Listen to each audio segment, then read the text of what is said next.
Hey, sister. Hey, sister. Long time no see. I know, right? Hey, we want to give a big shout out to all the listeners and subscribers of the Sunflower Society podcast. We love you all. Thank you for supporting us. Our last episode was our most engaged with, meaning our most listened to, our most watched on YouTube. So thank you. So if you Yeah. haven't, check it out. And we've got a great episode for today. Wherever the wind blows. But what have you been up to for the past couple of weeks, really? Well, I have a lot of life changes happening right now, but I can't really disclose anything. Um, if I Why might be would you cryptic say for a that? second, nothing's final. Nothing is final till it's final. So I can't disclose any information about my personal life yet. But big things, big things are happening. Same here, but I feel like that was a little rude to start off that way. Like, hey guys, I have so many great updates, but I can't share them. Well, to be honest, part of our podcast today, at least a portion of it, is going to be going into like some of the processes that have been like groundbreaking for all of these changes taking place. So we'll go into as much as we can, but because of, business type things, I can't disclose. My lawyers told me I Oh, can't, my okay. people Well, told me, I mean, that please I listen. can't disclose. Please listen to your legal counsel. I don't actually No, have we legal counsel. but that's a little that's a little advice tidbit, right?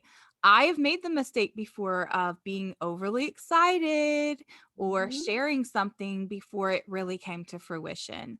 And one of my dear Yes. friends slash mentor slash a person I admire very much, she's one of many great advisors I have in my life, but she told me before, like, as you continue to grow in your business endeavors, especially, you want to protect what you have.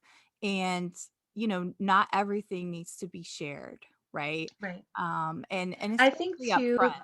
there's something to be said for when you're going through a big shift in your life, when you're in the crux of it, whether it's traumatic or non-traumatic, um, there's something to just keeping it inward and then being able to share about it after the fact with people and the lessons learned. Because really, I'm not in a space of credibility right now if I'm talking about what's going on because it hasn't happened yet. Like you're saying, Right. like it will be exciting for people to hear about after the fact. I like God can do some crazy things last minute and maybe it won't come to fruition, but my husband and I are really on the It path of will. yes, this is happening. I believe It will. that. But again, yes, but again, to share So, the to share the process and during the so, middle of it.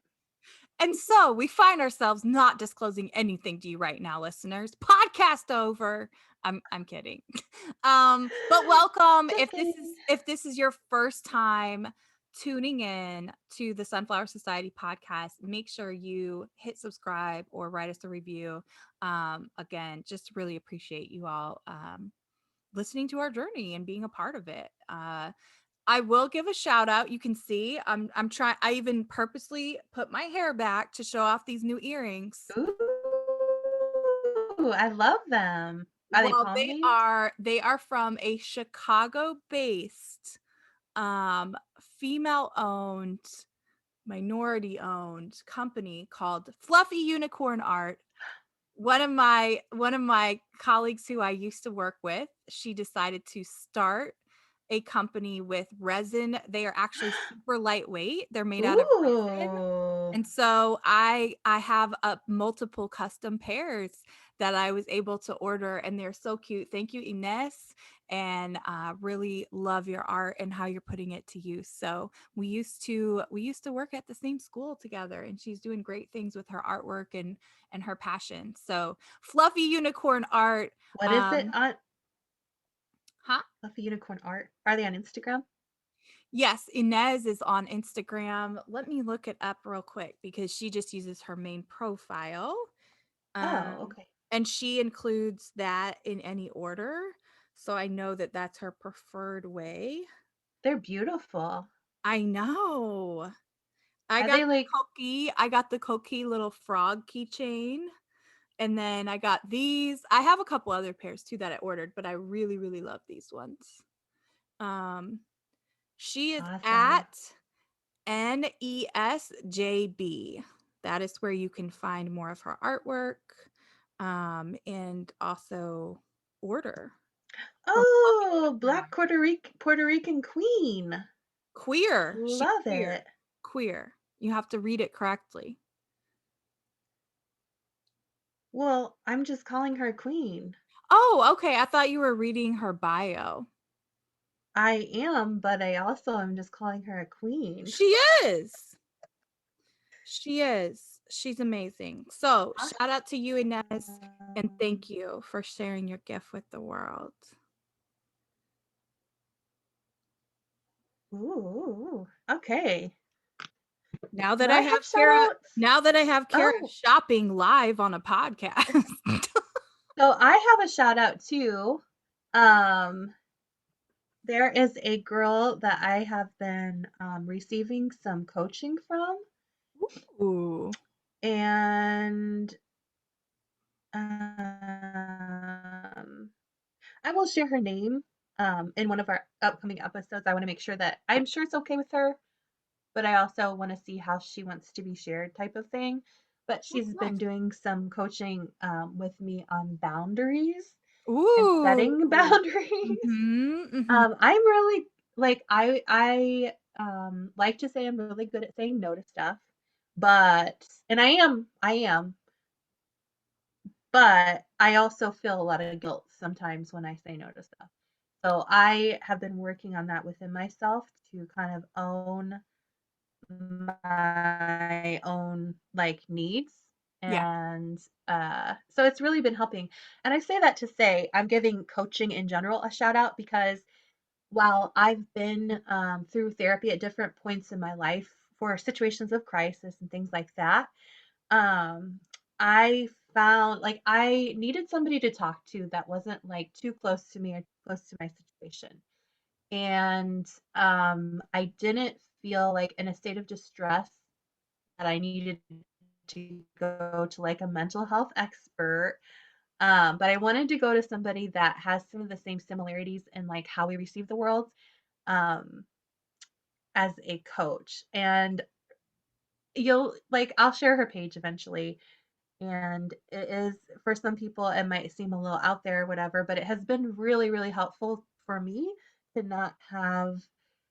I find that with therapy and therapists in general, I have one that I've worked with, and she's had life experiences that in which she has gone through trauma and different things.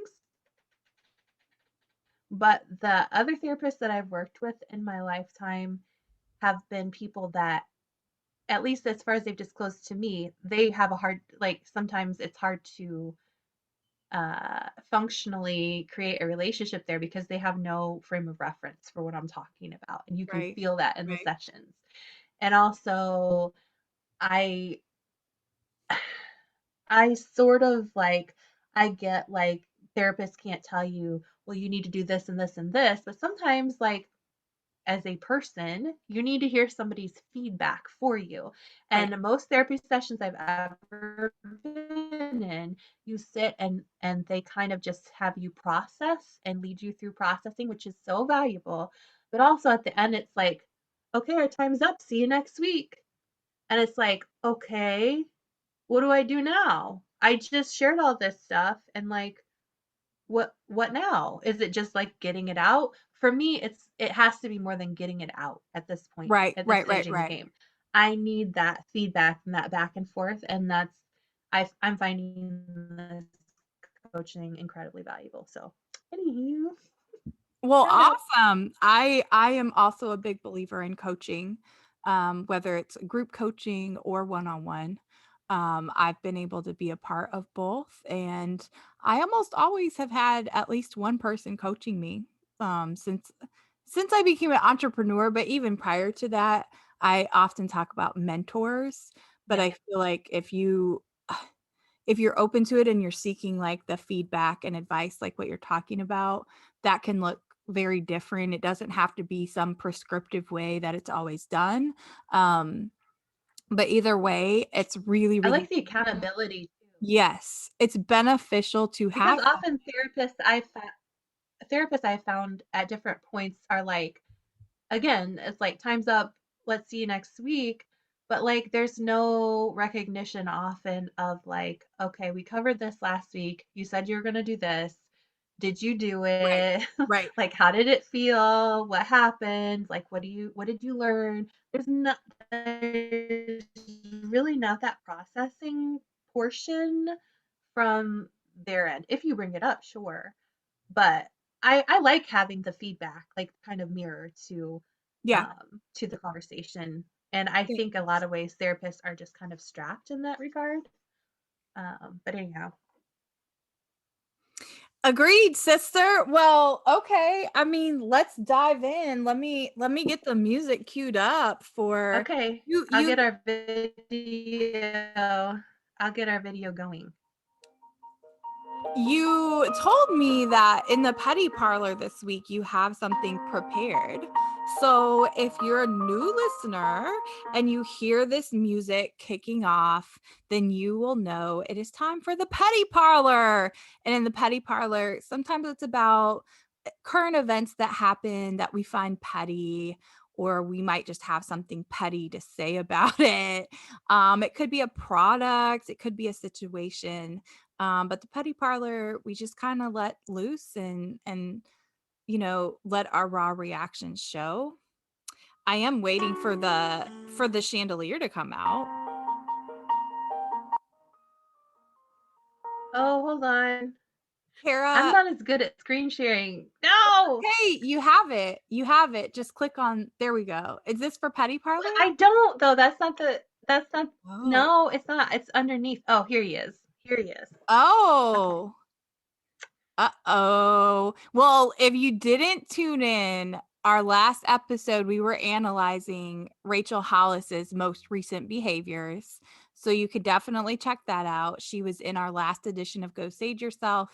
And so tell us about what you've queued up for the petty parlor, Kara, as you take out the So chandelier. the petty parlor this week is just a little bit of a continuation of the Rachel Hollis saga, but not really, because I'm taking this man to the petty parlor. As we're talking Oh, about, okay. I'm okay, we're talking about therapy and the values of therapy. I just found this kind of like, well, you'll see. Let's just watch. Let's take a little So this watch. is, if you're listening, well, hang on. Kara has brought up a video clip. And are we watching the whole thing? What are Probably not. I'll get to a certain point. I don't care that much about Dave Hollis has a new girlfriend. okay. Um, But the context is Dave Hollis, ex-husband of Rachel Hollis, has a new girlfriend, but the video clip Kara has selected is a psychologist who posted it, and it just says Dave Hollis has a new girlfriend. Psychologist reacts. Okay, I'm intrigued. I have not watched this.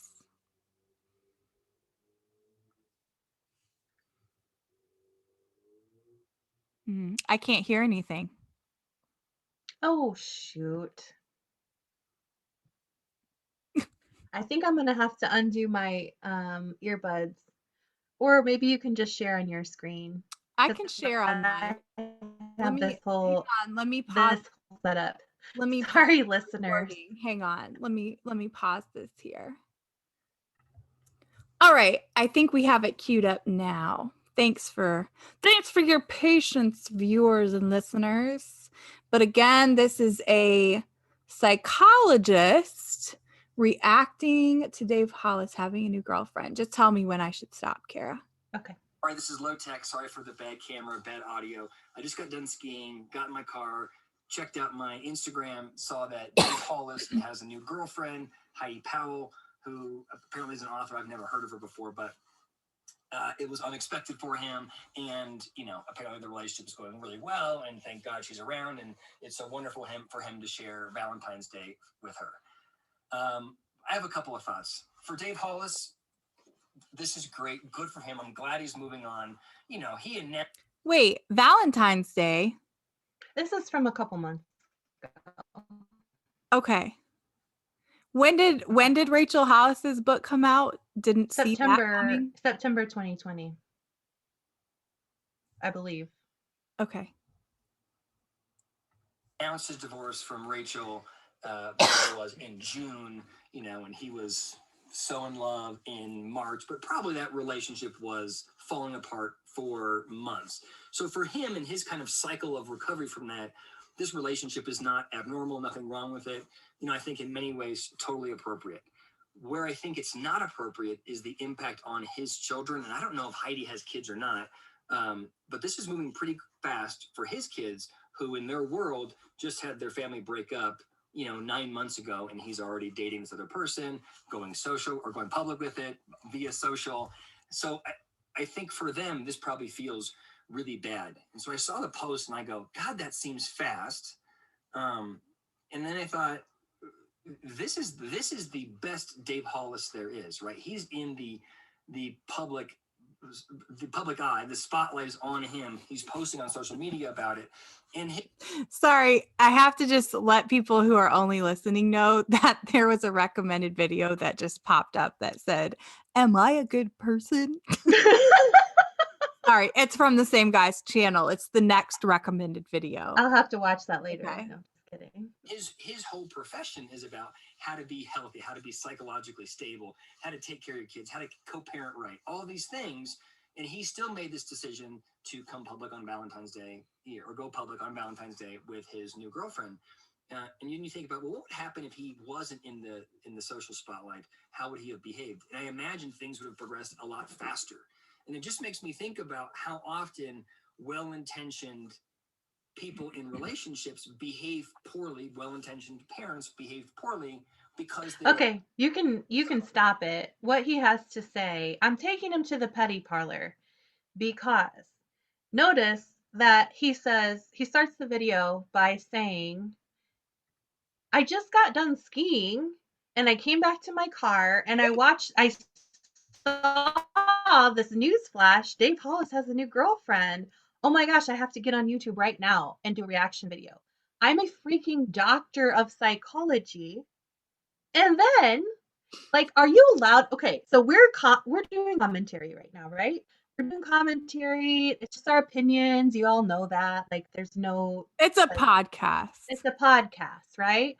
But this man has credentials behind his name, and he also is a doctor of psychology. And to me, when I'm like, he has a whole channel. I can't even remember what it's called. It's something to do with like, he's constantly like reviewing people's personalities, that kind of thing.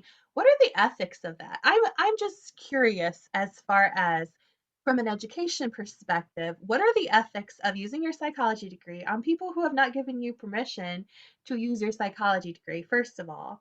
Second of all, the things that he's saying in the first 2 minutes of the video is only a couple minutes long. The first 2 minutes of the video, he's already in condemnation of Dave Hollis and how he's handled this situation. First of all, Dave Hollis is a public figure. He's going to handle things a little bit differently than a day-to-day person, because he's got PR and all that stuff. His whole empire is built around his public presence, right? Mm-hmm. So he's going to handle things in the way that he sees fit. But the fact that he's diving in and just like condemning the man for having, first of all, gotten into a relationship and shared about this quick, comparing it to how he thinks it should go. I don't know. What do you think about this? I saw this because I watched it because I was intrigued, because I didn't really know that much about it. But Yeah. I thought instantly, dude, you just got off the slopes and you're coming to your car and record. Like, what kind of doctor are you? Well, okay, first of all, okay, I don't know if I fully agree with you that of the pettiness. Okay, that's Like, okay. because first of all, I don't know anything about him, and I don't even know if he's a practicing psychologist or like psychotherapist. So maybe he's not practicing, right?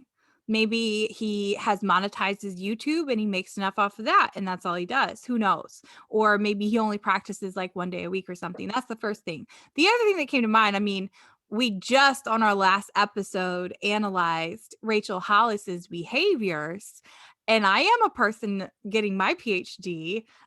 But you're So not a practicing psychologist, that's correct. and you're also not somebody who would claim to do that. You do work in culture, and that is And like I see I a big study cultural psychology, but I'm yes. not a psychologist, and I never No. claim to be. Correct. I love studying human behavior and human cultural patterns. So, but Correct. I did want to throw that out there in transparency because I thought, well, I mean, people could say the same thing about us, like, oh, well, they offer process communication model. They're a certified company to offer PCM, which is based on a therapy model. And people could say the same thing, like, well, just because they have those credentials, it doesn't give them the right to analyze people's personality faux pas.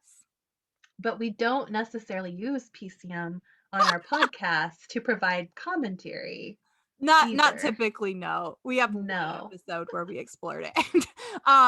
You're right. Okay, so but I do understand the pettiness. I think the biggest pettiness about it is the fact that he says, "Hey guys, just got off the slopes and I had to unpack this for you." It was just so strange. And he has a decent sized channel. It's not anything to Well, yeah. You said you're sneeze gonna at. watch his other video. Am I a good person? I was joking. He Ah. does have a lot of videos on the Hollises, and I just sort Oh, of think like, okay, at a certain point, it's one yeah. thing to talk about it Right, briefly and move on, but right. like if that's your whole deal and you're like, I don't know. So do you think It's very petty do you of think me, he's but no, but do you think he is like looking for clout? I don't And know. that's why he's put out an exorbitant amount of videos about the Hollises? I'm pretty sure in one of his videos I watched, he mentioned something about he had done a video on the Hollises and that's when his channel took off. So It what? perhaps that's when his channel took off was after his Oh. one of his videos, like a year or more ago about the Hollises. So So basically his role as a psychologist on YouTube is to analyze the Hollises' behavior. I get like the parallels between what you and I do, but I still consider it commentary because we don't claim to be experts in That's right. like And we also, before any petty parlor, go sage yourself, or if we're talking about a current event, we also own and let you all know if this is like, oh, this is the first time we're reading this, or hey, we don't have the whole story. This is very much just our own perspective. So obviously there's going to be biases involved. I think if there's like there are definitely medical professionals, psychologists, all those things that have online presences that do share about things. Mm-hmm. However, the level of professionalism between some of those types of videos that I've seen and Agreed. very helpful like for the general public just to know some of these strategies for different things that we experience in life is really great. But then when you're like tying in a gossip type channel with professional credentials and like you're a psychologist, so people are going to listen to you. You have the credentials behind your name. But yet, like there's just something kind of icky about it You're to right. me. You're right about that because there's certainly things I would never put on my educator aid YouTube channel. Right. Because that it's for a very specific audience. Um, Right. so and it's a Anyway, professional. Anyways, okay, that well, was my petty good selection for petty parlor. parlor. Listeners, again, if you haven't tuned in before, we always kick off with go a petty parlor type experience like or situation like we just highlighted, followed by go sage yourself. Go sage yourself is a segment again very much paying homage to Sarah Jakes Roberts' podcast, where she does a segment called Rescuing Eve. I always get the words wrong. Rescuing Eve. Rescue Eve. Rescue Eve. And so they look at somebody who's in the spotlight or something recent that has occurred and if if they want to rescue, right? Because in the Bible, how they break it down is, Eve is the one who took a bite from the apple. Now, does it mean that all of humanity's sin is the fault of a woman? No. We could go down so many rabbit trails with that alone, but we pay homage and we do it with our own flavor through Go Sage Yourself to really analyze, okay, would we pass this person our sage, so to speak, so they can clear their energy from the incident, or how to move forward, I suppose, would be a nice way of saying it. So you can always expect us to have these segments. Anyways, we would also love your input. If you catch something that's current or relevant going on, leave us a voice memo, send us a DM, whatever. Kara is on Instagram at Glam Gourmet Home, and I'm at Spiritually Strategic. So you can also DM us there if you have ideas. But we're getting ready. I want you to cue up what it is. So the other thing about Petty Parlor and Go Sage Yourself, it really just depends on, honestly, it depends on what has been on our minds. But often we don't, like, if I select it and I'll text Kara like, hey, I got something for Go Sage Yourself. But I don't know what she selected. So whatever it is So going to this is be this is a brand new to me. CNN. Let me get the sage lit. I figured CNN is like kind of the middle of the road for most people who are still willing to take in some kind of news source. There seems to be a ton of skepticism these days about mainstream media being the devil, but CNN feels to me like our grandmother and grandfather's news source. So I'm gonna like just say that's kind of an okay. I don't know though. Maybe things have changed. Maybe I don't know what I'm talking about. But this is commentary on the evangelical world from a CNN news anchor. Yeah, we'll just have to watch. Featuring one of my favorite televangelists, Kenneth Copeland. Just Oh, kidding. Lordy. Okay. So Kenneth Copeland is involved in this, huh? Oh yes. So wait, did you send me the link or am I pulling it up? Yeah, it's in the chat. Oh, It's in the chat. my bad. I was too busy over here with the My sage. sound Making system is sure. not like maximized here, so That's all right. optimized, whatever you say. It's not in the chat. You sent it earlier in the previous chat. So Oh you might have shoot. to resend it. If not, One moment. tell me the title. Hang on. We're going Here. to pause, you all. All right. We are back. The sage is lit. We will probably relight it as we usually do because, by the time we have some analysis, it's gone out. But we did get our initial sage lit. And the title, if you're listening to this soundbite, it comes from CNN.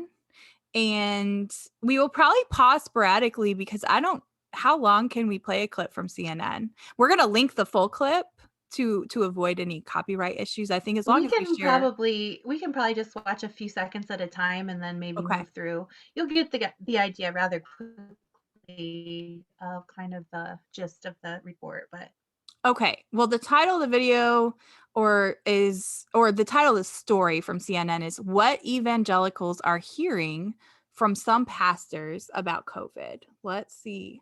Let's see what they're hearing. Some people feel like, okay, why should I trust science? Does that mean I'm not trusting God? And I think God works through science in cases like this, and we ought to celebrate that and give thanks to. This is Dr. Francis Collins, who is a director of NIH. I don't know what NIH is, Kara. I'm guessing some type of healthcare I think it's like institute or the something. National Institute of Health, Okay. I think. God's grace that this kind of thing is possible. That is Dr. Francis Collins of the National Institutes of Health talking about one of the groups of Americans who are most skeptical about getting the coronavirus vaccine. That is white evangelicals. And we're talking about a lot of people here, about 41 million. So why are they saying white evangelicals? Why doesn't the story say what white evangelicals are hearing from some pastors about COVID? Because I think that the evangelical is a term like you don't hear Black churches using the word evangelical, is what I Yeah, kind not of. typically, but I was just Yeah. curious because she said that specifically in her reporting, but then the title of the story wasn't titled that. So just curious. Okay. According to the Pew Research Center, and 45% of them say they definitely / probably won't get the shot. Experts say what some evangelical pastors preached from the pulpit for months and months likely had a profound effect in shaping their opinions. Okay. Thoughts? You just I mean, yeah, she ain't wrong. Okay. Do not put the vaccine. No reciba la vacuna. Oh. Believe in the blood of Jesus. Crea en la sangre de Jesús. Believe in divine immunity. That is Pastor Guillermo Maldonado, whose church in Miami has been a must visit for Republicans running for office in recent years, including former Florida governor and current U.S. Senator Rick Scott and President Trump, who launched. Okay. So one of the things that always strikes me too is that when I've often seen an argument from evangelicals. And again, Kara and I are speaking about these things because we know the world of evangelicalism very well and we grew up in it. And continued in it. Quite frankly, I was a part of evangelical churches all through my 20s as well. So one of the things that comes to mind is like this, it's like spiritual bypassing of reality. And you see it, whether it's with anti-racism work or COVID, of this need to say, yeah, but Jesus saves. And that's a whole other conversation because there's a lot to unpack. Okay.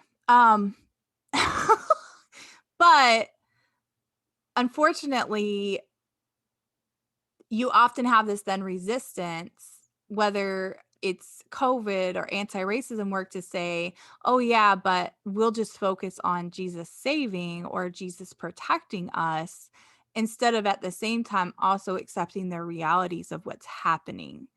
Well, because the whole Jesus saves conversation often goes back to, and I've had this conversation as somebody who has deconstructed their faith and still considers themselves a Christian. I call myself a Christian. Many people disagree with me on that, but that's not their business. But anyhow, the conversation, like, so if I say Jesus saves and then somebody goes, well, how does he save? And then they say, by the blood of the lamb.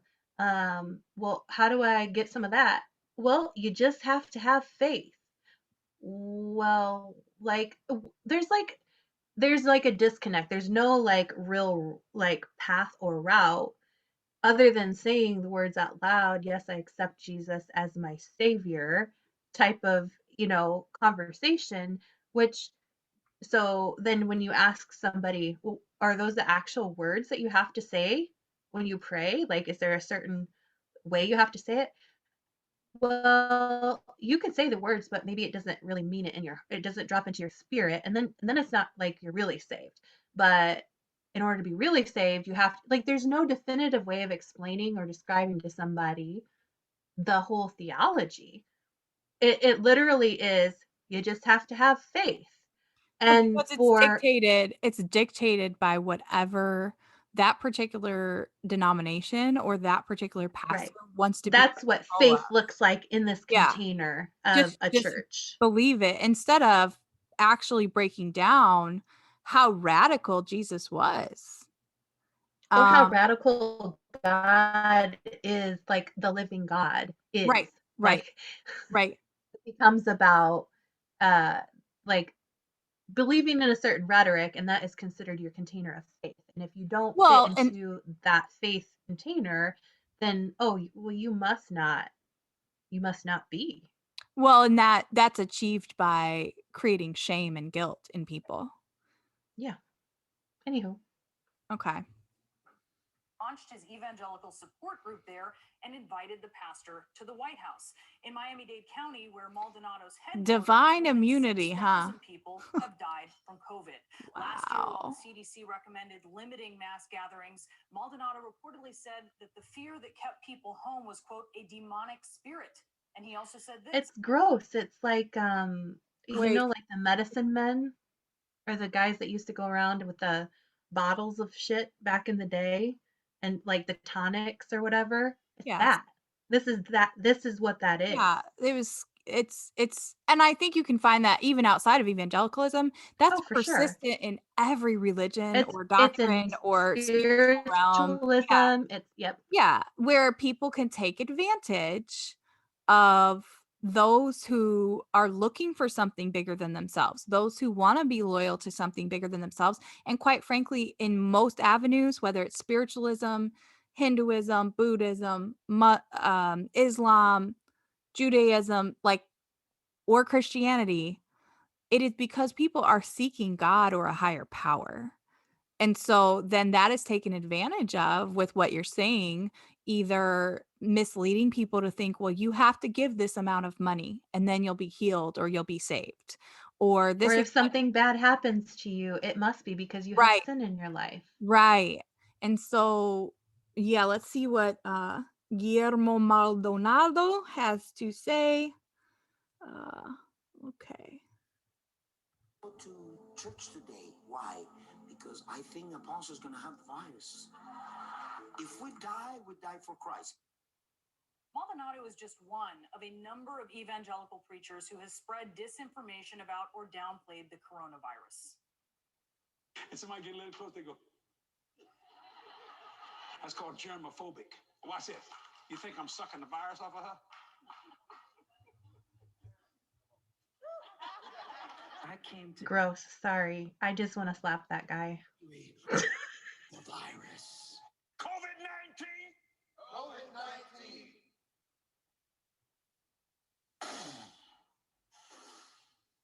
I blow the wind of God. Okay, Kenneth. Look at his face.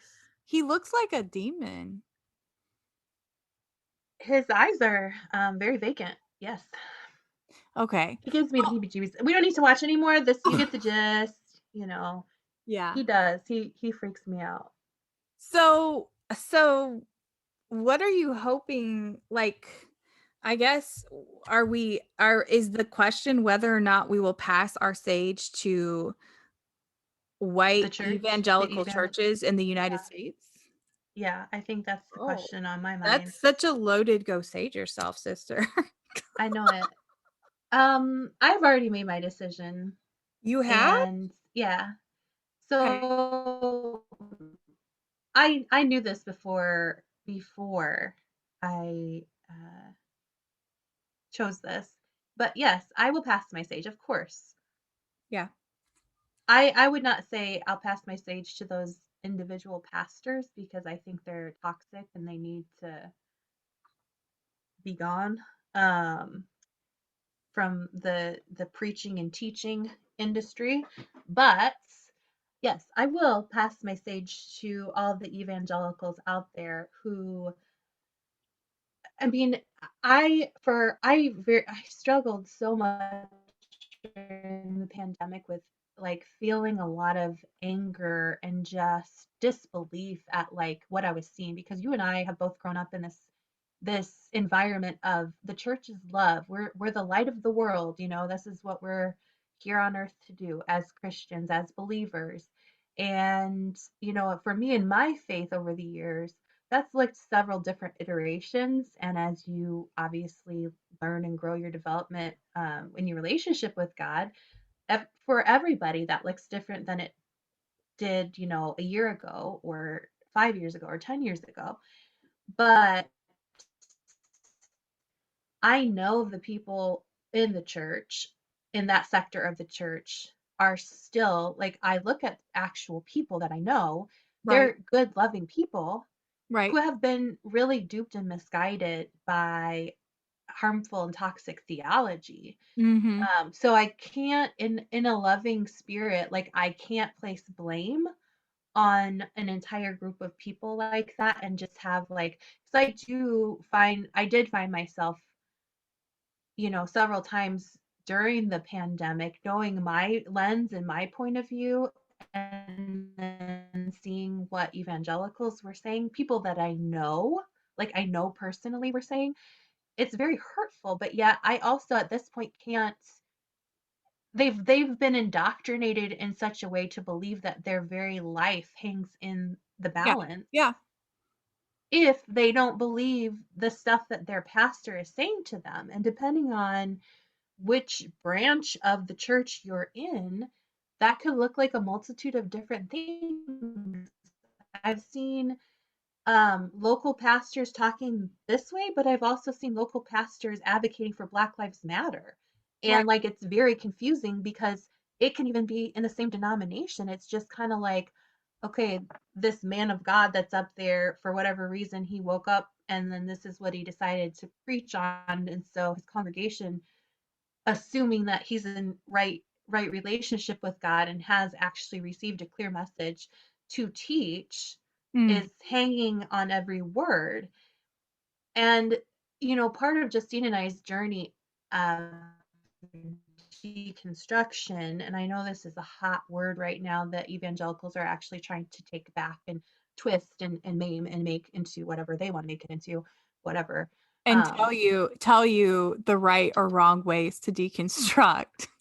Yeah, rich. But anyhow, no, they're losing people. Like Yeah. this is not, this is like a fairly, it's a movement that is gaining ground for people like us that have been really disillusioned with this kind of rhetoric, this kind of, to me, it's everything that is against what Jesus taught. Like this kind of word, you know? And I have a hard time, but at the same time, I have a hard time just dismissing an entire, just like I wouldn't dismiss an entire group of people for the color of their skin or for um, whatever other beliefs that they held or their sexuality.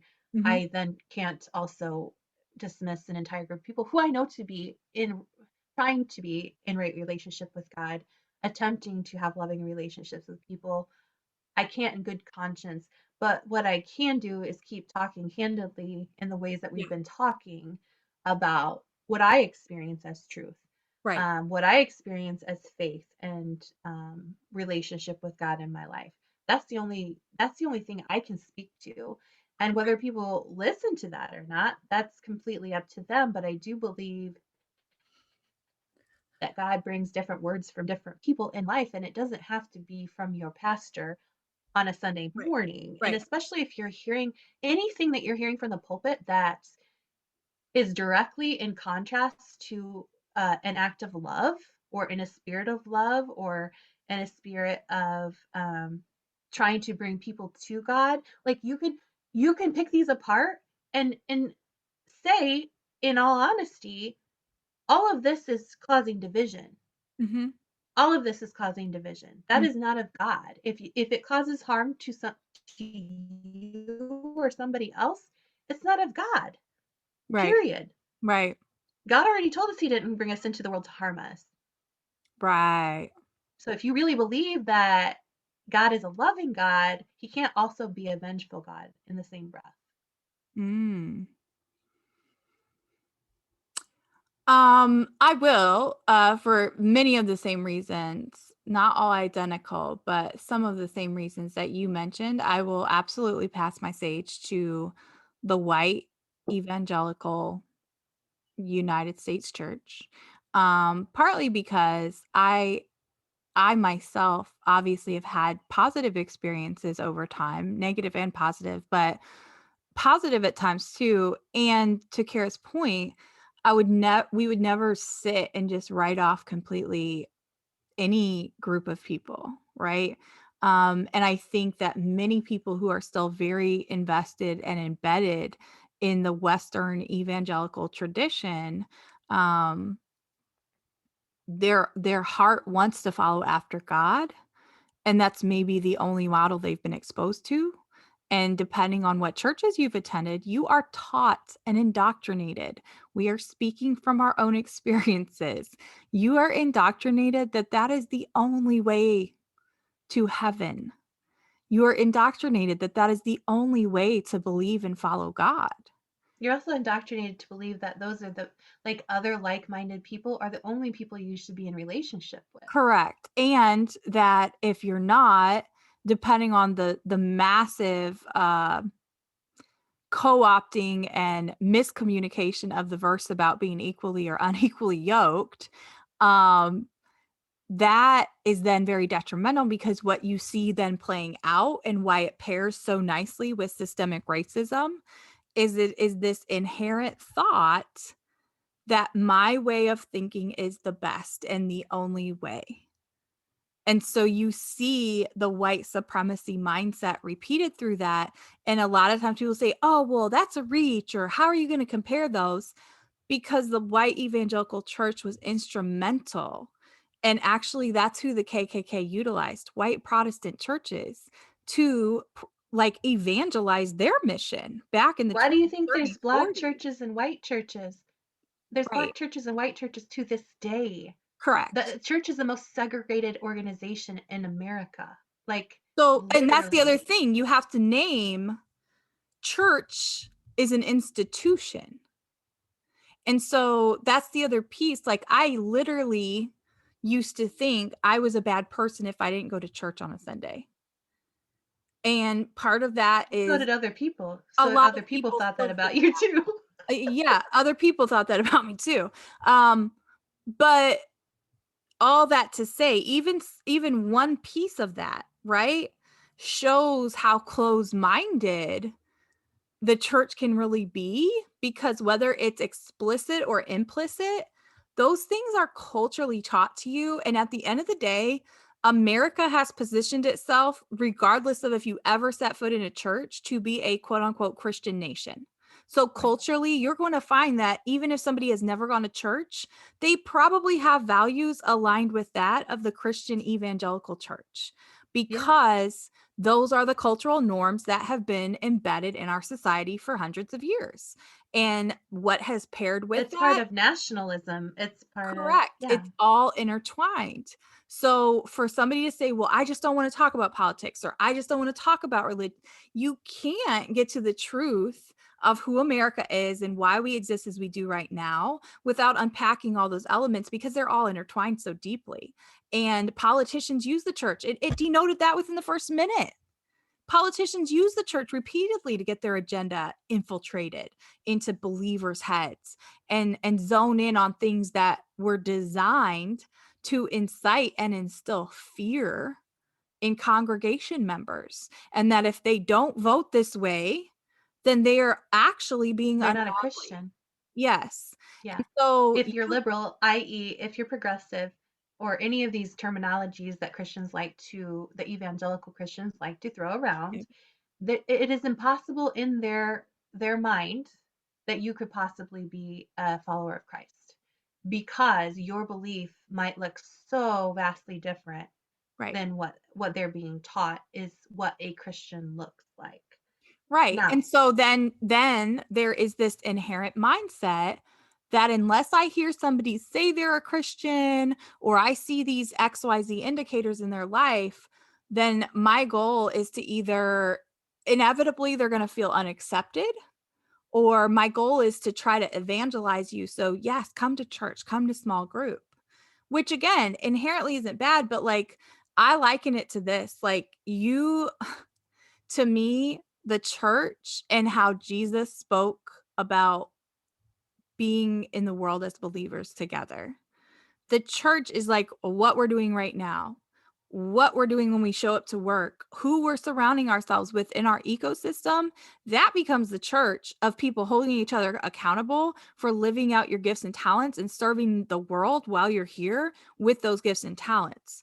And there's usually accountability embedded in that naturally, because it's with people who you have an aligned relationship of values and how you serve God, not because y'all happen to all go to the same church. And there's a difference then when you look at the institution of church, that Sunday morning church service, which people herald as the end all be all, often Christians do. To me, it's nothing more than if I decide to sign up for a local community college business class and they meet every Sunday, because you're not if there's not somebody following up and accountability, and I never even have an opportunity to like talk with others or actually be approachable to the pastor, like there's so many indicators there. Now, could I go to a church and still enjoy worship to this day or enjoy a great message? Absolutely. But that isn't what I look for as my source of getting fed, or people in my life who I really trust who are going to say, hey, when you said this, Justine, you were out of pocket. What were you thinking, or what were you doing? No, that's not going to come from anybody who just treats me because I'm the first time on a Sunday at their church like I'm like I need Right. saving. That isn't even going to be like, I don't know. So there's so many directions we could go, but at the end of the day, yeah, I think that the church, there can be redemption there, and I hope that they figure out how to get it together, because right now there's a push, like it's almost like they are pushing even further away Yeah. from any Y'all are being painted as a cult right now by the yeah, rest of the of world. any semblance of trying to actually love one another and serve one another. Right. It's becoming even more isolated, because you do have people leaving. You do have people waking up to the realities of just oppression that exists in a lot of There is so much tied, whether or not people want to recognize it or not, there is so much tied to being a quote unquote conservative Republican, which Mhm. i.e. is the party of Trump at this point. So if you don't i.e. Trump, you patriotism, gotta like back it away, because i.e. that man, patriotism. yeah. So is how the world sees you. Okay. And so you can take it or leave it. If you, a classic cultish behavior is to say, we're going to segregate ourselves from the world. We're going to be our own entity here, and y'all can stay over here. We're going to come over here and do what we want to do with our belief. And that's how you're painting yourself right now. So if you want to be the church that Jesus came to talk about, and moved about the world in a totally different way than what you're doing, like there has to be a reconciliation with the Christ and the way that he actually moved about on this earth and was here to model for us. Thank God. Like we have that. But everything right now that's going on, you have to very pointedly rebuke the things that don't align with that. Right. Period. Okay, let's Well, start so we both our are passing our sage, but that's actually a great segue into what we wanted to talk a bit about today, because we wanted to talk about how do we shift negative beliefs to positive beliefs. And I think one of the key things that really like sticks out to me about even our journey and how we're sharing that journey through the years is a lot of the mindset work. And quite frankly, if I'm being very, very honest, and this is why I say it's a segue, a lot of my degrading self-worth internal narratives actually stem from the church. And so when we think about that, or we think about things that we heard growing up, right?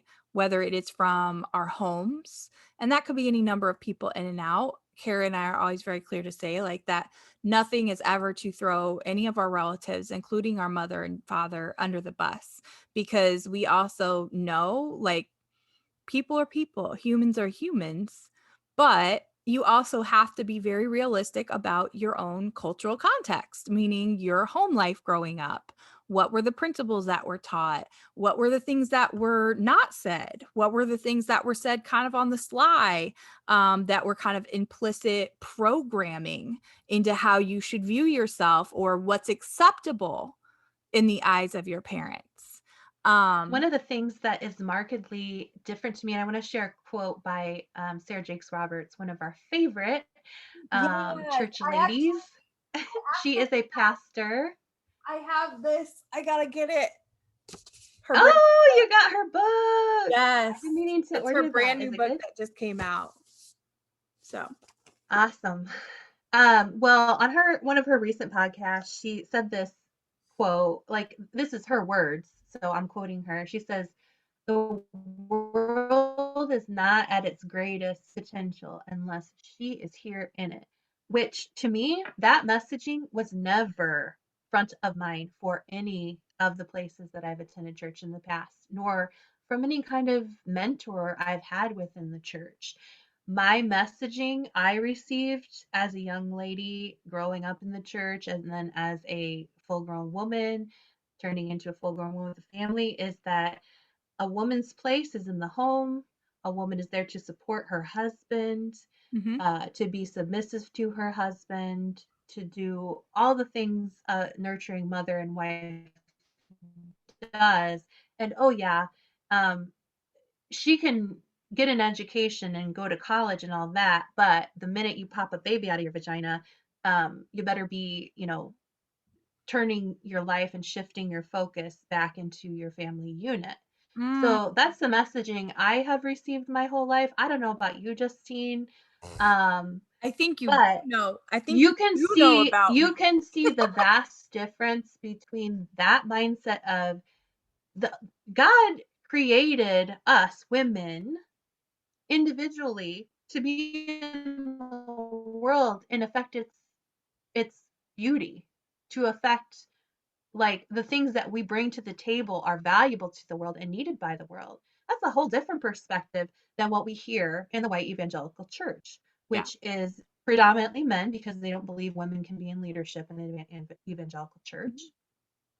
Um, so just want to put that out there that there are two very different camps of thinking going on in the Christian world at the moment, and probably have always been, and we just haven't been as aware. Yeah, I We would want to agree. introduce Yeah. you guys to an upcoming course we're creating, and it's not going to be a course where it's not a course for I No, guess it's a course. it'll actually be some personalized learning pathways. Yes. We're in the process of creating the actual like container for how that's going to look. And if we had it all figured out, we would tell you details right now. But as soon as we start to piece that together, we're building it off of what each of us is experiencing, which both of us, because we have different narratives, and what we can do is model what that learning has been like from a single person perspective as well as a married person perspective, Kara's. And I think honestly, those are two of the main buckets that when we think about other women or those who identify as women, and that is our main target audience, we we both have those experiences very differently because Kara and Kara knows this, like there has been unacceptance many years, whether explicitly or implicitly, from many members in our family of me. And that is said by what is constantly asked, what is constantly assumed. And this is perpetuated in the church because I will tell you, in my 20s, the biggest question I would typically get was if I was dating somebody and when we were thinking about getting married. Oh, are they a Christian? Right. Or, well, do they say they're a Christian? And I've said this before, like, honestly, some of the worst dating experiences I had were with people who claim to be Christians. And Kara's same thing. But I will tell you, as a single person, even serving in the church during those years too, that was always top of mind for everybody. It did not matter. It did not matter that I became a principal at 27 years old. It did not matter where I was serving and that I was living in every neighborhood I ever worked in. It didn't matter that I was focused on my mission to serve. It still is denoted that you are not enough and you still haven't fulfilled your role because you're not married or you haven't had kids. Oh, and by the way, we would only really accept you, not even if you had kids, because you would have to be married for that to be acceptable. And Kara has personal story related to that too. Another day, another time.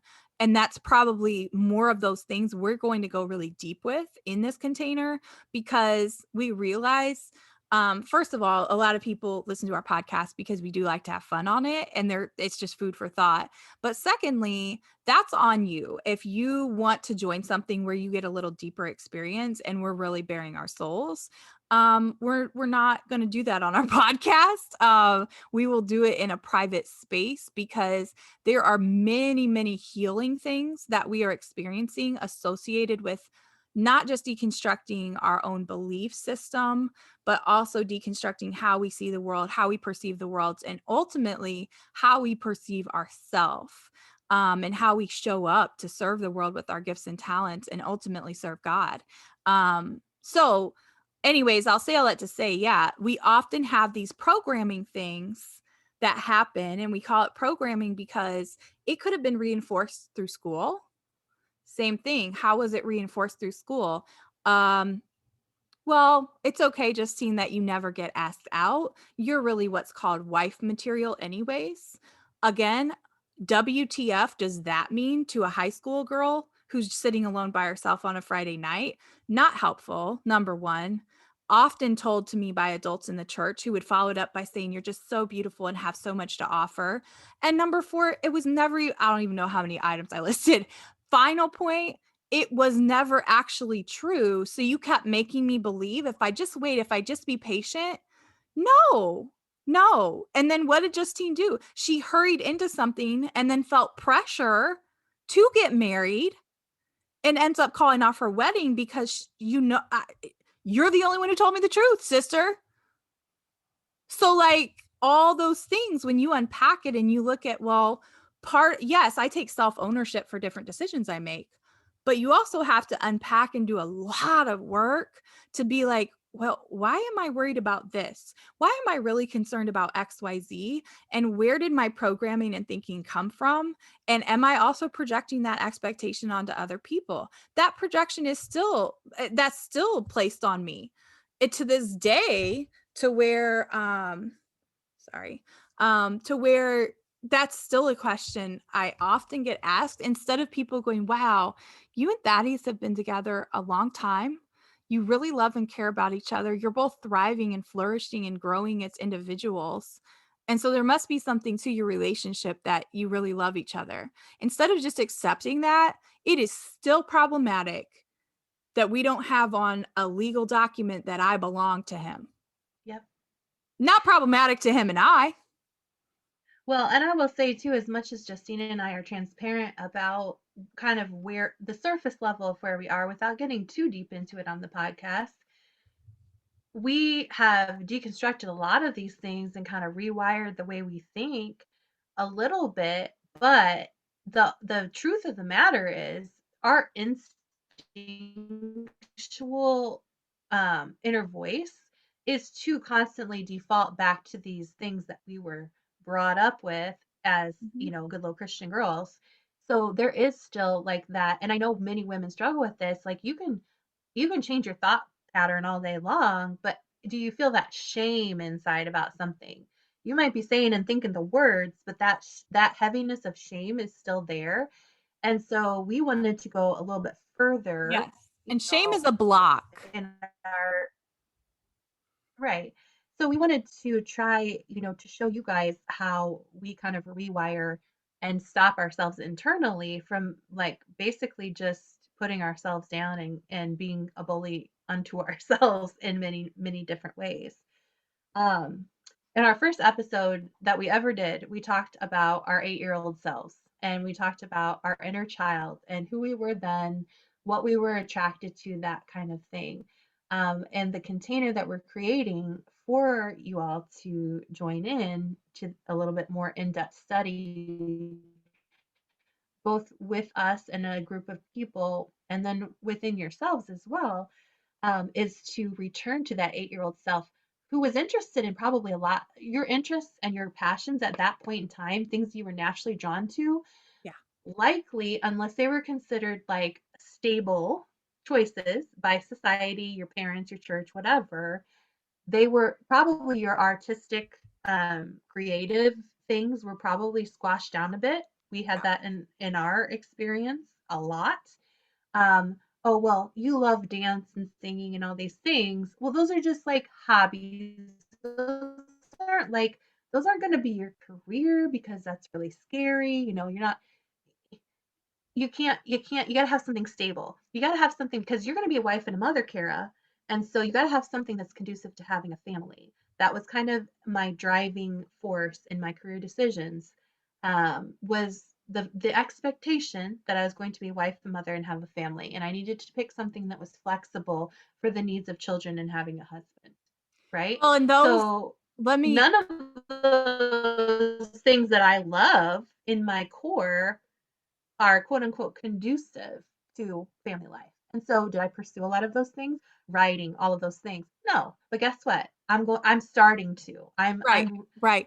returning to the person that God made me to be without the influence of any kind of evangelicalism, without any influence of uh, a notion that somebody in my life spoke into me that was false and incorrect.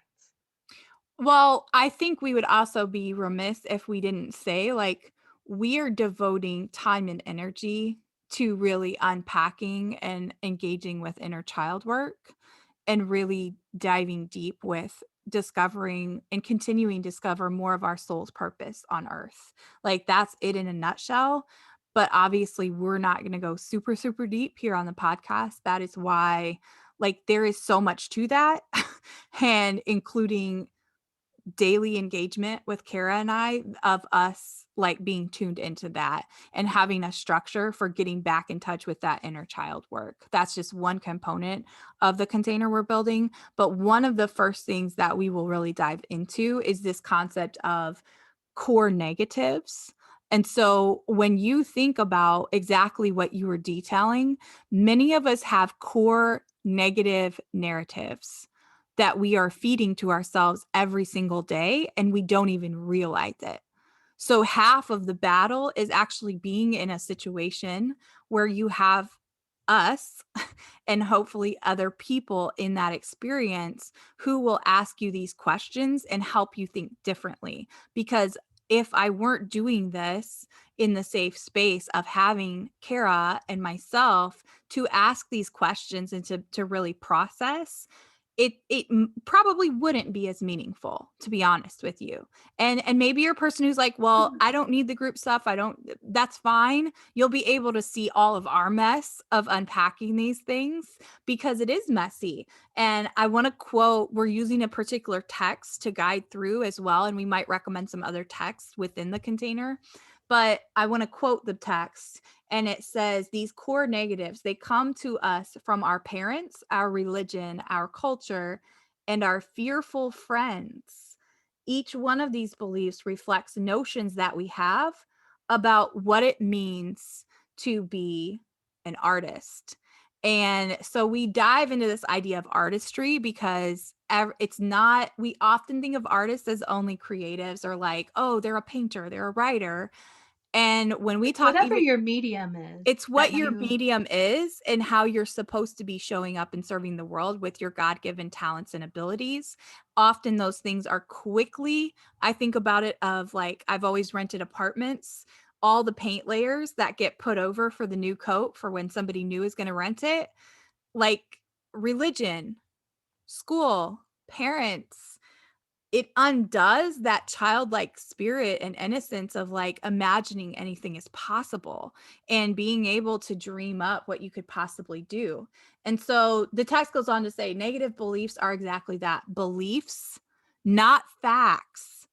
And I think that that's a really, really important teaching point because we often just accept, well, that's just the way things are. There's nothing else for me. But those aren't actually factual. They are just your beliefs. And that's part of cultural, right? Like culture is your beliefs, your norms, your beliefs are values. taught to us in many, many ways. Right. Faith is taught to us to look a certain way, for a certain season. I think there's a danger in not exploring some of this, for myself. Like, I just found I was to a point where, I'm getting better at setting boundaries and things like that. But how am I showing up as a writer? as a creative person in the world, as a public speaker, as a person who has brought children into this world and wants to instill in them the fact that the world is your oyster.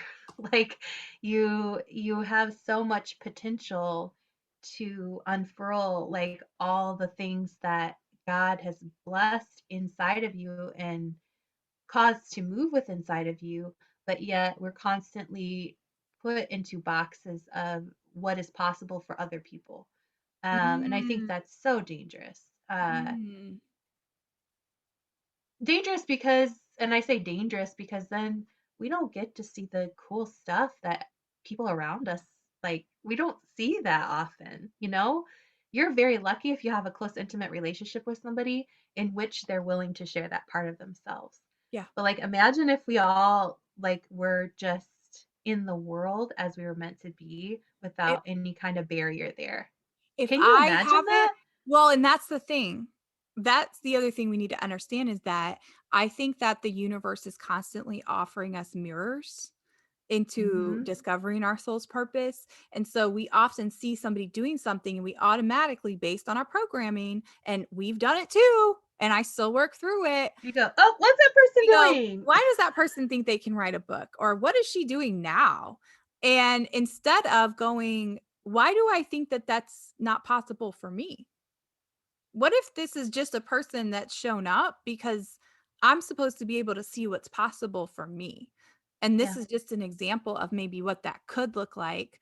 Instead, we jump to, well, no, that's not what I got my degree in, or, oh, well, I could never be qualified. Well, who qualifies you? If you're truly a follower of Christ, then we know that God qualifies us and we're gifted to be here to serve in that way.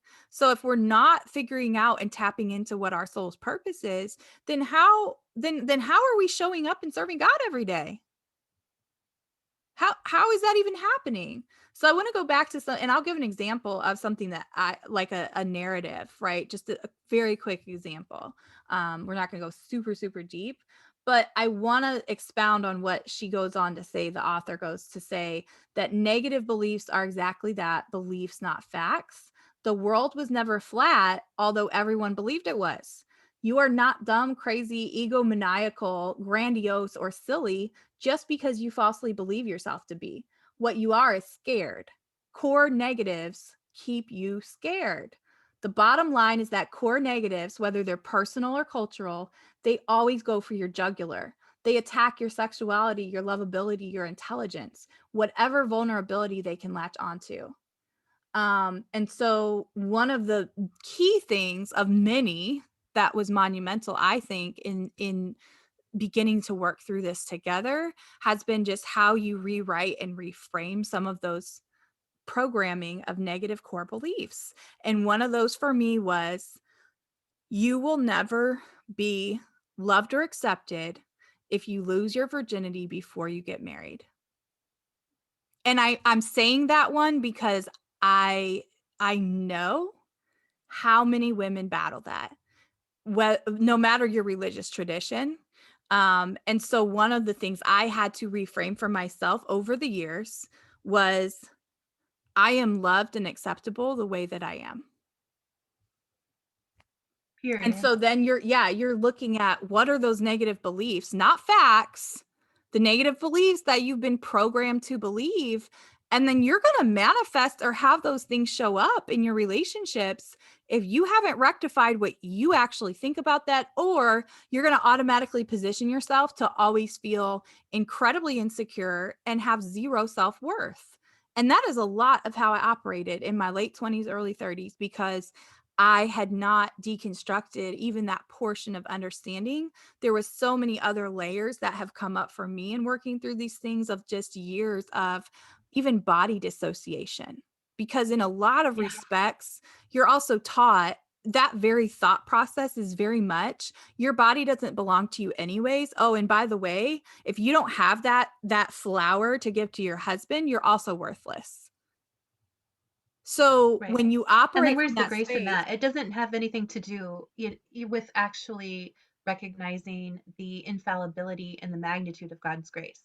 Right. Because Right. if you're listening to man's shame upon you, but to me anymore, that means nothing. Like, I rebuke it often. And if anybody is using that language with you, that's not a person you should be listening to in your life, because also throughout this container, like, we're going to be constantly pointing back. What does the life of Jesus say about this? What does our relationship with God in prayer, in meditation with God, what is that significance? Like, what is And then actually true? right, how do I also work through when these blocks come up? And that is beyond just the Bible. That is beyond the concept, and really looking at the entire universe, where there's going to be times when we're going to talk about your chakra alignment and your chakras, because that is also part of your body and understanding your body. And I will say, like, just because that might not be your thing, listener or viewer, I will say that has had a huge impact in my healing process. There are many avenues by which I've been able to more deeply experience God and connect with the Christ as well, With ancient wisdom. and also to better get back in touch with my body, not only my inner child, but like, no, Justine, this is your body. And why are you not taking care of XYZ? Why are you not, like, really going deep with that? So that's just one example of the many things that Kara and I are working through as we really get back in touch with, like, how many blocks have you really put in your pathway that you really have to dismantle in order to get back to who you really are. Yeah. And I no don't man know. can Did do you have that. an No man is sitting example? in a service. Did, Uh, did you have an of example of a narrative that came up for you in the first week? oh yeah. I All have way kinds more of, than the one I just shared, but I just felt led to share I that. mean, yeah. I just felt led to share that one because it is such a prevalent mentality that is beaten into the heads of not necessarily even everyone, but especially girls in the church. Yeah. Yep, I would agree with that.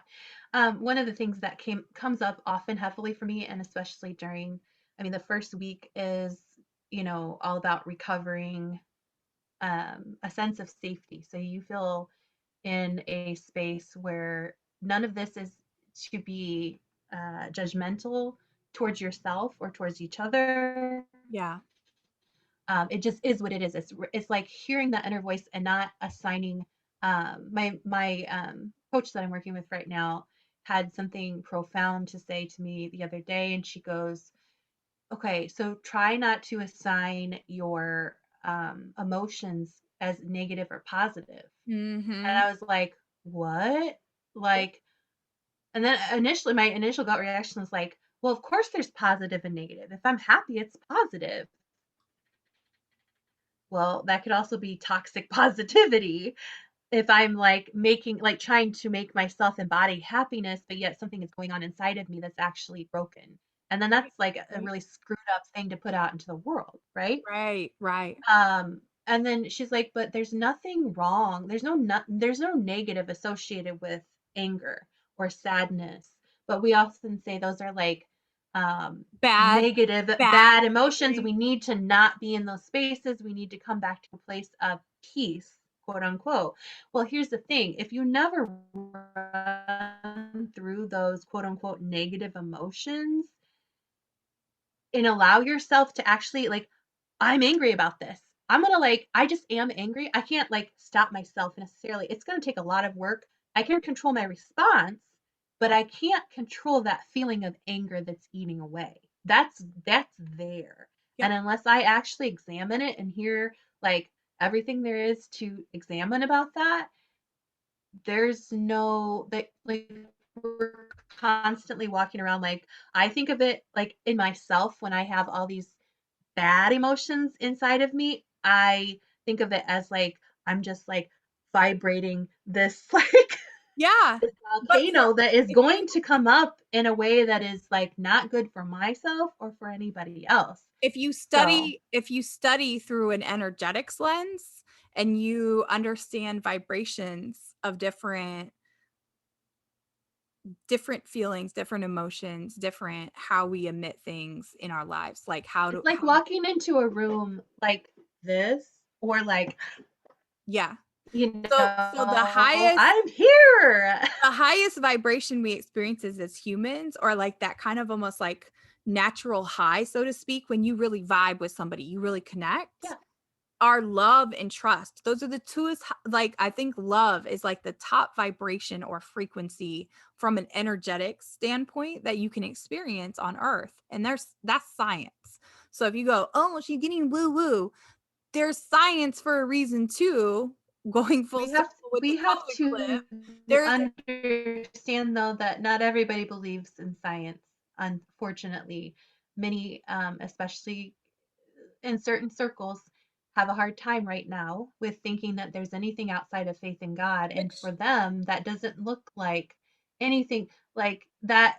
If they had faith in science, then how could they possibly have faith in God, and vice versa? because I would contend too, and I know this is what you believe as well, but again, another perspective, if you're a person who thought that immediately when we started talking about vibrations or frequency, well, to think that God hasn't put that intricate of thought into how the whole universe has been created is to totally minimize. I mean, look at this.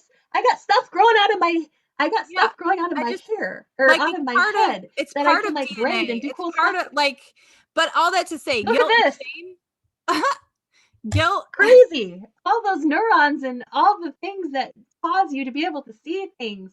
It's insane, but it's also guilt, science. but also guilt and shame are like the lowest vibrations. So if you think about it, often when you go into churches, they are some of the lowest vibrational places as far as the connectability and the actual love and trust that exists between humans, because Love a lot of it is about requires non-judgment. right. A lot of that setting is about condemnation.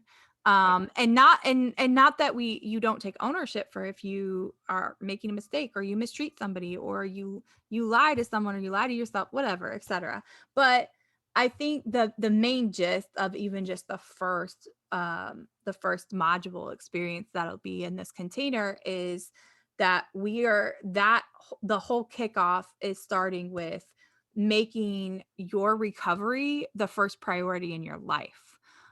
Because, and when we say recovery, we mean getting back to who you really are and really tapping into what is your soul's purpose, because there are so many of us that have lost it along the way because of the influences of church, school, teachers, parents. And that informs a lot of who you are. And if you don't step back and start asking yourself some really hard questions, and create a safe way for yourself to do that, you will continue to be stagnant, or you will continue to be frustrated, or you will continue to go to church every Sunday and go, but why am I really not content or happy? And I think, if I'm really even honest with myself, yeah, I could go to church and praise and worship, but there was still so many things that were hidden and unresolved about my life that so many people did not know. And there's a reason why that's connected, and it's very performative. And you are taught throughout the institutions in the US anyways, whether it's church, school, a lot of homes, to be very performative. And that's how you gain people's, I guess, them liking you. Because it's really not that they respect you. It's, well, you Right. did That's what one of the you things did. that, You followed the rules that you were supposed to follow. yeah, that is a big thing, and that is something that often comes up for me, and especially during this first week, the idea that I constantly, even though I like to say, well, I want to be a person who doesn't care what other people think, and I'm fully like operating in my purpose, my God-given purpose, and I have enough strength for that without anybody besides me and God. Like, I always go back to this little shrinking violet Mm. of like, oh, well, this person over here, this is really going to rub the wrong way. Well, they're not going to like me anymore if they know this about my way of thinking or my belief system or my experience in Right. life in general, because it's so different than what they've experienced. And I've been shown that that is true. Like people will not, if you're much different than how they thought you were, they're not going to want you in their life. That's okay. I mean, that those kind of things happen for a reason, a season. Right. But I do have insecurity around people receiving me in a way that I don't see myself. Meaning there are gonna be certain people in life that just don't like me. And I have to be like, I've always been a person who has been able to get along. I can be in a group and get along with anybody. Now, will I butt heads and say what I'm thinking if it's necessary? Yeah, it has to be pretty glaring for me to speak up sometimes in a very firm way. But I always, in the back of my head, I go back to, well, I was always taught, like, if you don't keep the peace and you're not just a compliant little girl, then people aren't going to like you. You're not going to fit because look, all these girls over here do it. They're godly women. This is what you have to model yourself after. So to be a disruptor in a space of people who like to comply and follow the rules, that's always been a huge dissonance for me Yeah. personally. So Yeah. that's something that does come up for me, like you were Yeah. saying with your virginity, stuff. So anywho, we're Well, gonna we're gonna link a form down below yeah. if you want to sign up to be on the wait list and get notified when our enrollment opens for what we're creating, then go ahead and sign up for that. Otherwise, It'll be lots of teaching and videos, but namely the teaching is actually us just breaking down our own personal experiences. So you have a model of how we're engaging some different key practices to really unpack and get in touch with our soul's purpose. And really, it's again a lot of inner child work, a lot of examining who you are, and really coming back to who you're meant to be, from the lens of God, and really understand what that means in your life at this point. So if that's you and you're like, man, I wish I knew what my life's purpose was, then this is probably for you. Even if you're a person who you feel like, no, I know my purpose and my calling, but maybe that should look different right now, or you're transitioning. Um, it's kind of it's kind of for anyone who, if you just haven't even made and if time you're a and space, person, if you haven't made time and space to actually process through a lot of things that happened in the past couple of years in our society, I think even at on a lowest level, I think that is powerful and really healthy.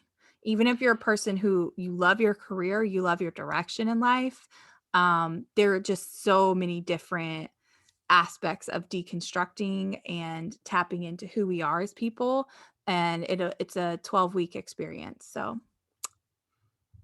and if you're a person also that is, we know quite a few people who have deconstructed from the evangelical world and are now they proclaim atheism or agnosticism, and that's okay. Like I have no intention of proselytizing I don't my either. belief in this course. We talk about God in a sense that both of us, that's how we live our lives, and that's how we find grace and strength in our lives. But we know that a lot of people don't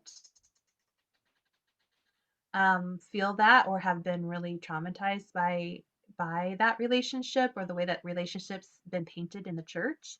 And so, but we want to welcome those those people as well, because I don't know of a person walking around that um, doesn't need, whether you find your strength in God or not. If you're a person walking around, you have to have some sort of purpose again. Mm-hmm. It's really difficult when you lose hope in humanity. Like there's not much on earth that, I mean, there's the beauty all around us that I always am turning back to. But other than that, there's a lot of real discouragement in the world. And so grounding yourself in some sort of practice in introspection is super important, even for people who don't profess a relationship with God in any way. Well said. And we'd love to just have you, right? We would love to have other people experiencing what we're getting to experience through this process. And I, at a bare minimum, final category, I guess, if we can call it that, if you're a person who's like, yeah, I want to kill it in my business or whatever I'm doing and make more money. The reason I put that out there is because your self-worth work and anything tied to understanding love, whether it's loving yourself or loving others you're in relationship with, that kind of, I'm saying this very broadly, but if you do the inner work, the inner child healing and those pieces, that also directly influences the lack mindset and money type conversations as well. And those are going to be a lot of key issues that not only come from Kara and I processing in these modules, but for many people, that's very common. So a lot of times when you see all these courses about money mindsets and stuff like that, it's directly linked to the self-worth and the love. So how you experience love, how you've been programmed to think about love, if you're lovable, that's going to directly tie to financial increase. And that I will share way more in depthly about, maybe even my financials, who knows, inside the container, because Kara has also seen that play out in my life, of making sure that, honestly, that was one of the first types of coaching I invested in when I became an entrepreneur, because I had major issues and still struggle now sometimes with even knowing how to ask for what I was worth. And it was all tied to a lack of self-love and some really big holes in understanding what it means to be worthy and how I viewed myself. And that, it again, it takes effort and energy and commitment to yourself to actually get to where you want to go. So even if you're a person who's like, oh, I want to make more money, well, we would invite you as well to this And experience. And we're going to have several different points of entry. So you can have our podcast for free each week for the next 12 weeks. We're going to be going through a brief portion of whatever module we're working toward that week. So again, this week was talking about recovering safety and getting some of those negative core beliefs out of our system, and kind of, the strategy part is going to be in the first module. We're going to have a level where, we know there are really busy people out there, but maybe people who can listen to a 30-minute module on their lunch break. And maybe they just want to listen to us. They want to listen to our story, get some ideas from us, see what resonates, that kind of thing. But they don't actually want to do like physical work of writing stream of consciousness, or even maybe reading the book that we're going to be utilizing. Maybe you don't even want to do that. You just want to listen to some of the ideas. There'll be a level of buy-in for that. And then there's going to be a little bit more where we're going to ask a little bit of you, meaning, okay, each week we're going to have a little bit of homework to do. And if you want to be accountable for that, we're going to offer like a group setting to debrief, like, okay, what is this all about? What's coming up for some of you? Kind of that interrelational community forming. And then there will be a buy-in level also if you want to work one-to-one with us as well. Um, We're considering but too, that for that, for the group. I don't know what number we'll cap it at, but for that group, the culmination would be like a 2 or 3 day retreat someplace. So that would be a potential as well. But that wouldn't be until like fall or winter. So just throwing it out there. Come along with us. We would love to hear your stories and also learn from you. We never claim to be the experts. Yes, we have expertise in a certain number of areas, and certainly great stories and context, but so do you. So we would love for as many people to join as possible. Again, though, for the group coaching and one-on-one, we're not sure what our number cap will be. So in the meantime, you should get on the wait list below so that you can be notified when we open up all the different levels of entry like Kara talked about. Okay, sister. All right. Thanks for tuning in, listeners. Again, be sure you hit subscribe if you found value or are finding value in any of the episodes. Leave us some comments, send us a voice memo, or simply share the podcast. That's the kindest thing you can do for us as Latina business owners, is to share. Sharing is caring. Yes. All right. Bye, sister. Bye, sister.